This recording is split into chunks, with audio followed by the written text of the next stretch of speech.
ವೀಕ್ಷಕರೇ, ಕೊಪ್ಪಳ ಲೋಕಸಭಾ ಕ್ಷೇತ್ರ ಸತತವಾಗಿ ಸೋತು ಅನುಕಂಪದ ಅಲೆಯಲ್ಲಿ ಒಂದು ರೀತಿ ಕಣ್ಣೀರಲ್ಲೇ ಮುಳುಗೋಗಿದಂತ ರಾಜಶೇಖರ್ ಹಿಟ್ನಾಳ್ ಅವರು ಗೆಲುವನ್ನು ದಾಖಲಿಸಿದ್ದಾರೆ. ಬಿಜೆಪಿ ಅಭ್ಯರ್ಥಿ ಡಾಕ್ಟರ್ ಬಸವರಾಜ ಕ್ಯಾವಟೂರ್ ಅವರ ವಿರುದ್ಧ. ಹಿಂದೆ ಕುಷ್ಟಗಿ MLA ಆಗಿದ್ರು ಬಸವರಾಜ್. ಬಿಜೆಪಿ ಅಭ್ಯರ್ಥಿ ಅವರ ತಂದೆ ಕುಷ್ಟಗಿಯಲ್ಲಿ MLA ಆಗಿರೋ ಶರಣಪ್ಪ ಅವರು ಬಿಜೆಪಿ ಅಭ್ಯರ್ಥಿಯ ಪರವಾಗಿ ಸಾಕಷ್ಟು ಪ್ರಚಾರ, ಜೊತೆಗೆ ಜನಾರ್ದನ್ ರೆಡ್ಡಿ ಅವರಾಗಿರ್ಬೋದು, ವಿಜೇಂದ್ರ ಅವರಾಗಿರ್ಬೋದು, ಅತಿ ದೊಡ್ಡ ರೋಡ್ ಶೋಗಳನ್ನು ನಡೆಸಿದ್ರು. ಅಭ್ಯರ್ಥಿಗಿಂತ ಪಕ್ಷ ಮುಖ್ಯ ಅನ್ನೋ ಲೆಕ್ಕಾಚಾರದಲ್ಲಿ ಬಿಜೆಪಿ ಸಾಕ್ತು. ಇಷ್ಟಾದ್ರೂ ಕೂಡ ಅಭ್ಯರ್ಥಿ ಅಥವಾ ಬಿಜೆಪಿ ಸಿದ್ಧಾಂತಕ್ಕಿಂತ ಹೆಚ್ಚಾಗಿ ರಾಜ್ಯದಲ್ಲಿ ಅಂದ್ರೆ ಕರ್ನಾಟಕದಲ್ಲಿ ಗ್ಯಾರಂಟಿ ಗೆದ್ದಿದೆ. ಅಲ್ಪಸಂಖ್ಯಾತ ಮತಗಳು ಅತಿ ದೊಡ್ಡ ಮಟ್ಟದಲ್ಲಿ ಕೈ ಹಿಡಿದಿದೆ. ಜೊತೆಗೆ ಕಳೆದ 2 ಬಾರಿಯ ಸೋಲಿನ ಅನುಕಂಪ ವರ್ಕ್ ಆಗಿದೆ ರಾಜಶೇಖರ್ ಹಿಟ್ನಾಳ್ ಅವರು ಅನ್ನೋದಕ್ಕೆ ಕೊಪ್ಪಳ ಸಾಕ್ಷಿ ಅಂತಾನೆ ಹೇಳ್ಬೋದು. ನಮ್ಮ ಜೊತೆ ನಮ್ಮ ಪ್ರತಿನಿಧಿ ಸಂಗಮೇಶ್ ಇದ್ದಾರೆ, ಅವ್ರನ್ನ ಕೇಳೋಣ. ಕೊಪ್ಪಳ ಕಾಂಗ್ರೆಸ್ ಪಾಲಾಗಿದೆ, ಹೇಗೆ ಅನಿಸ್ತದೆ, ಹೇಗೆ ವಿಶ್ಲೇಷಿಸ್ತೀರಾ? ಖಂಡಿತ. ಯಾಕಂದರೆ ಕೊಪ್ಪಳದ ಬಗ್ಗೆ ಹೇಳೋದಾದಂತಂದರೆ ಸುಮಾರು ಗ್ಯಾರಂಟಿಯಲ್ಲಿ ವರ್ಕ್ ಆಗಿದೆ.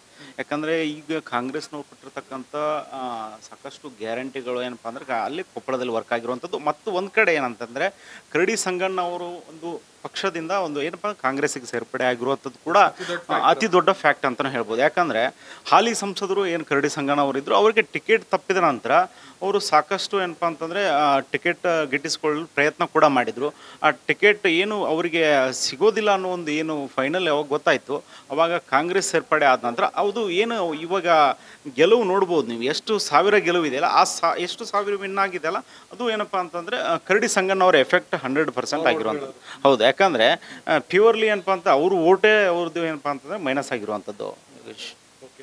ಮತ್ತೊಂದು ಕಡೆ ಕಾಂಗ್ರೆಸ್ 2 ಅಂಕಿ ಮುಟ್ಟುತ್ತೆ ಅಥವಾ 2 ಅಂಕಿ ದಾಟುತ್ತೆ ಅನ್ನೋ ಲೆಕ್ಕಾಚಾರ ಕಾಂಗ್ರೆಸ್ಸಿಗರ್ದು. ಯಾವ ಕಾರಣಕ್ಕೂ ಕ್ಲೀನ್ ಸ್ವೀಪ್ ಮಾಡ್ತೀವಿ, ಕನಿಷ್ಠ 24 ಕ್ಷೇತ್ರಗಳನ್ನ ಗೆದ್ದೇ ಗೆಲ್ತೀವಿ ಅನ್ನೋ ಬಿಜೆಪಿ ಲೆಕ್ಕಾಚಾರ. ಇಂಥ ಸಂದರ್ಭದಲ್ಲಿ ಉತ್ತರ ಕರ್ನಾಟಕದಲ್ಲಿ ಕೂಡ ಕಾಂಗ್ರೆಸ್ನ ಅಥವಾ ಗ್ಯಾರಂಟಿ ಅಲೆ ದೊಡ್ಡ ಮಟ್ಟಿಗೆ ಇಡದೆ ಅನ್ನೋದಕ್ಕೆ. ಅದೇ ಅಕ್ಕಪಕ್ಕದ ಕ್ಷೇತ್ರ ನೋಡಿದ್ರೆ ಬೊಮ್ಮಾಯಿ ಗೆಲ್ತಾರೆ, ಮತ್ತೊಂದು ಕಡೆ ಶೆಟ್ಟರು ಗೆಲ್ತಾರೆ. ಇಂಥ ಲೆಕ್ಕಾಚಾರಗಳ ನಡುವೆ ಪ್ರಹ್ಲಾದ್ ಜೋಶಿ ಗೆಲ್ತಾರೆ. ರಾಜಶೇಖರ್ ಹಿಟ್ನಾಳ್ ಅವರ ವಿಕ್ಟ್ರಿ ಕಾಂಗ್ರೆಸ್ಗೆ ಅತಿ ದೊಡ್ಡ ಬೂಸ್ಟ್ ಅಂತಲೇ ಹೇಳ್ಬೋದು. ಒಂದು ಕಡೆ ಕಲ್ಯಾಣ ಕರ್ನಾಟಕ ಭಾಗದಲ್ಲಿ ಬಹುತೇಕ ಅಂದರೆ ಬಳ್ಳಾರಿ ಆಗಿರ್ಬೋದು, ಕೊಪ್ಪಳ ಆಗಿರ್ಬೋದು, ರಾಯಚೂರು ಆಗಿರ್ಬೋದು, ಮುಂದೆ ಬಂದಾಗ ಗುಲ್ಬರ್ಗ ಕೂಡ ಆಗಿರ್ಬೋದು, ಅಂದರೆ ಕಲಬುರಗಿ, ಇದನ್ನೆಲ್ಲ ನೋಡಿದಾಗ ಆಲ್ಮೋಸ್ಟ್ ಕ್ಲಿಯರ್ ಆಗಿರುವಂಥದ್ದು ಕಾಂಗ್ರೆಸ್ ಜಯಬೇರೆ ಆಗಿರುವಂಥದ್ದು. ಅಂದರೆ ಕಲ್ಯಾಣ ಕರ್ನಾಟಕದಲ್ಲಿ ಗ್ಯಾರಂಟಿ ವರ್ಕೌಟ್ ಆಗಿದೆ ಅಂತಲೇ ಹೇಳ್ಬೋದು. ಯಾಕಂದರೆ ಸಾಕಷ್ಟು ಏನಪ್ಪ ಅಂದರೆ ಆ ಕಲ್ಯಾಣ ಕರ್ನಾಟಕ ಭಾಗದಲ್ಲಿ ವಲಸಿಗರು ಜಾಸ್ತಿ. ಯಾಕಂದರೆ ಆ ಭಾಗದಿಂದ ಬೆಂಗಳೂರಾಗಲಿ ಅಂದರೆ ಮುಂಬೈ ಆಗಲಿ ಈ ರೀತಿ ದುಡಿಲಿಕ್ಕೆ ಸಾಕಷ್ಟು ಜನ ಹೋಗ್ತಾಯಿದ್ರು. ಅದು ಏನು ಕಾಂಗ್ರೆಸ್ಸಿಂದ ಏನಪ್ಪ ಅಂದರೆ ಕೊಡ್ತಿರ್ತಕ್ಕಂಥ ಏನೊಂದು ಹೆಣ್ಣು ಮಕ್ಕಳಿಗೆ ಒಂದು 2,000 ರೂಪಾಯಿ ಆಗಿರ್ಬೋದು, ಅಲ್ಲಿರ್ತಕ್ಕಂಥ ಒಂದು ಮಹಿಳೆಯವರಿಗೆ ಏನಪ್ಪ ಅಂತಂದರೆ ಸಾಕಷ್ಟು ಏನು ಅನುಕೂಲ ಆದ ಕಾರಣಕ್ಕಾಗಿ ಅಲ್ಲಿರ್ತಕ್ಕಂಥ ಮಹಿಳಾ ಮಣಿಗಳು ಏನಪ್ಪ ಅಂದರೆ ಕಾಂಗ್ರೆಸ್ಸನ್ನು ಕೈ ಹಿಡಿದಿರುವಂಥದ್ದು ಇಲ್ಲಿ ಮೇಲ್ನೋಟಕ್ಕೆ ಕಂಡು ಬರ್ತಾ ಇರುವಂಥದ್ದು ಕಲ್ಯಾಣ ಕರ್ನಾಟಕ ಭಾಗದಲ್ಲಿ. ಥ್ಯಾಂಕ್ ಯು ಎಸ್ ವೀಕ್ಷಕರೇ. ಒಂದು ಕಡೆ ಸಂಗಣ್ಣ ಕರಡಿ ಅವರ ಫ್ಯಾಕ್ಟ್ರು, ಮತ್ತೊಂದು ಕಡೆ ಯಾಕಂದರೆ ಬಿಜೆಪಿ ಯಾರನ್ನು ಕೂಡ ನೆಗ್ಲೆಕ್ಟ್ ಮಾಡೋಕ್ಕಾಗಲ್ಲ. ರೋಗಿ ಅಂತ ಜಗದೀಶ್ ಶೆಟ್ಟರ್ನೆಲ್ಲ ಸೋಲ್ಸಿದ್ರು, ಆದ್ರೆ ಜಗದೀಶ್ ಶೆಟ್ಟರ್ ಎಷ್ಟು ಅನಿವಾರ್ಯ ಅಂತ ಗೊತ್ತಾಯಿತು ಬಿಜೆಪಿಗೆ. ಅವರೇ ಅಭ್ಯರ್ಥಿಯಾಗಿ ಬಂದು ಗೆಲ್ಲಬೇಕಾಯ್ತು ಬೆಳಗಾವಿಲಿ.